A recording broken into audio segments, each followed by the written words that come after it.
All right, so I gave you what not to do that are very common mistakes, but let me now tell you how to actually hook this man. All right, how to make it work. Now, again, I was going to say it at the end, but I'm going to say it now. You know, I do these videos using these titles because this is what people are looking for. This is what, through research, we know will draw the audience in. And it's not that I'm trying to like manipulate y'all with the title, but I want you to always remember that if I say something like hook him, get him, make him fall in love with you, whatever, I'm really gonna speak always from a genuine place, not from a tips and tricks that are manipulative and game playing. Because what happens is, yes, I can give you some psychological things that can really reel a man in, but you can end up with the man that that's not really best for you. You can end up with what you thought was going to be a dream situation. It turns into your worst nightmare. So I want to make sure that you are able to embrace and reel in what is truly best for you. And some of you may say, well, if it's really best for you, or if it's really truly for you, why do we have to do anything? There is always a role that we play. We have to be mindful of how we nurture situations, how we cultivate certain environments, how we're pouring into it to make sure we see success. Because if we don't do our part, yes, it can get derailed. So this is really about applying it for the right guy, but applying this in general, what I'm about to list for you, is going to help you see much easier who is right and who is wrong. These things not only hook in the right guy, they expose the wrong one. And that's the beautiful thing about using genuine approaches that are built out of truth and built out of who you really are, not some game and who you got to act like just to make him want you. Forget all that. All right. But anyways, let's continue. So the first thing to do to get him hooked in the early stages of dating is to be genuine. All right. Now, what I mean by being genuine, it's a combination of being yourself. So let's start with that. One, being yourself simply because, listen, again, if you got him hooked being something you're not, you can't sustain that. So there's no purpose. There's no point of it. All right. It's going to blow up in your face anyway. And I can't tell you how many women I have coached, either in relationships, married or divorced, who they can tell you they reached a point where they got the guy they thought they wanted, only to wake up one day, look to the side and be like, what the hell am I doing here? and why is this man next to me? Like, this is not what I thought I was signing up for. You want to be really careful with playing these games. That's why we don't do that here. So by being yourself, you're able to see who truly connects with you. All right. And you have to be okay with the fact that, yes, you're going to meet men that you may really want, or you may think that you want based on what you're being presented. But if they don't connect with the real you, they can never truly make you happy or pour into your happiness. Because yes, happiness is part of our responsibility, or is our responsibility, but a partner should be able to pour into that happiness. And they can't do that if they can't accept and embrace who you really are.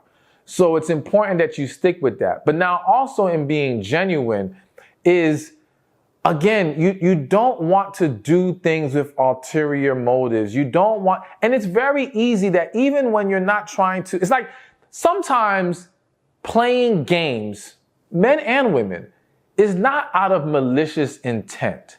It's not out of I'm trying to hurt them, confuse them, stress them out.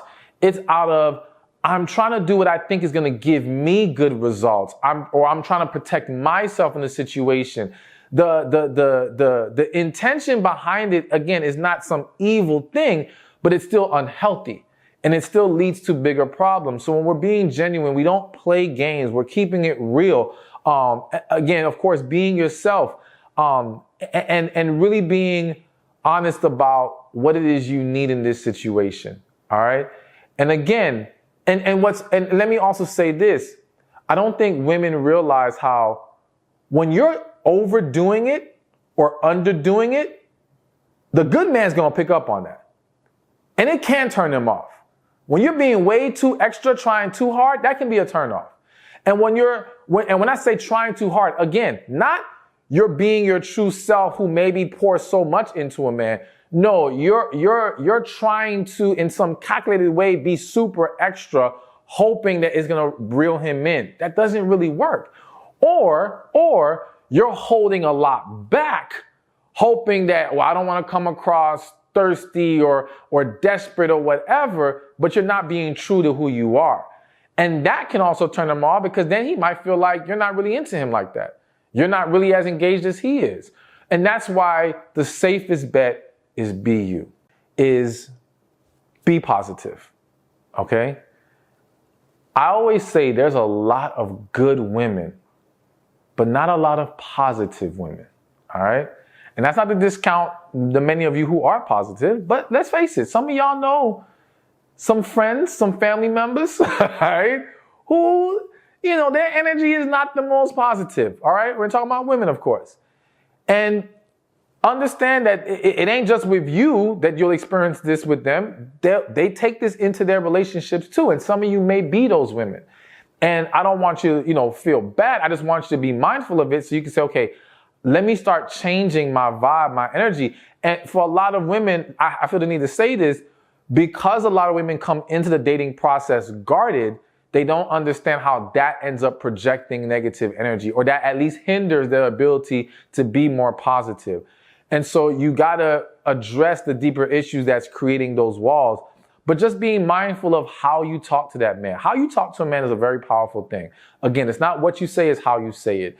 And when you can learn to deliver that message in a more positive, loving, calm tone, you make things so much better. And again, because women underestimate how often it is for a man to meet the woman who isn't positive, they don't understand the power of being positive, because to that man, it's like, yo, you immediately separate from the average woman in a lot of guys' eyes. All right. And I mean, if you go on the internet and scour some of these pages, you hear about men complaining about women being too hard and masculine and all these things. And I know some of you, because a lot of those men are delivering those messages in unhealthy ways or attacking manners, it can be hard to receive those things.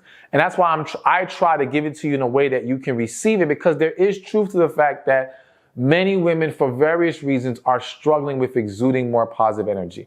Now, listen, positivity is important for you, first and foremost, and for every aspect of your life. So I don't even want you to just do it just for the sake of hooking a man in dating. I want you to do it so you can live a better life, period. But yes, it's going to have a very great impact on a guy that you're dating if you really want to fortify this relationship and be able to see it flourish into something amazing. Hey, thank you for watching this video. Be sure to check this one out right here, and I'll see you there. Sometimes it can feel like dating really sucks. People playing games. It seems like they have one foot in the door, one foot out the door. The struggle to meet someone who you are compatible with, or even more importantly, have a connection with.